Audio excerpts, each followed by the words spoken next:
Friends, మనకి ఈ సెంటెన్స్లో they have played cricket అనేది ఒక సెంటెన్స్. సో ఇందులో మనకి ఏంటంటే వాళ్ళు క్రికెట్ ఆడారు. ఇక్కడ దే అనేది మనం దీన్ని ఏమంటామంటే సబ్జెక్ట్ అంటాం.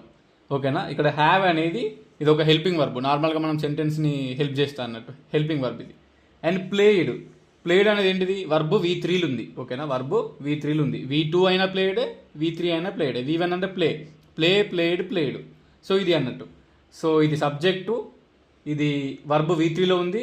క్రికెట్ అనేది ఆబ్వియస్లీ ఆబ్జెక్ట్. ఇది మనకు ప్రజెంట్ పర్ఫెక్ట్ టెన్స్ అన్నట్టు. సో ప్రజెంట్ పర్ఫెక్ట్ టెన్స్ దీన్ని అంటాము. సో ఇందులోనే క్వశ్చన్ ఫామ్ కూడా ఇప్పుడు చెప్తా. దీన్ని క్వశ్చన్ ఎట్లా అడగాలంటే ఇది ముందుకు వెళ్తుంది. హ్యావ్ ఇది ఇటు వస్తుంది. Have they played cricket. So రెండు సేమ్ ఉంటాయి అన్నట్టు, క్వశ్చన్ మార్క్ అన్నట్టు. So have they played cricket అనేది question mark, they have played cricket అనేది ఆన్సరు. సో దీన్నే మనం ప్రజెంట్ పర్ఫెక్ట్ టెన్స్ అంటాం. ఓకేనా. సో ఇది subject plus V3 plus object, ఇది ఫార్ములా. సో ఇది ప్రజెంట్ పర్ఫెక్ట్ టెన్స్ కిందకి వస్తుంది.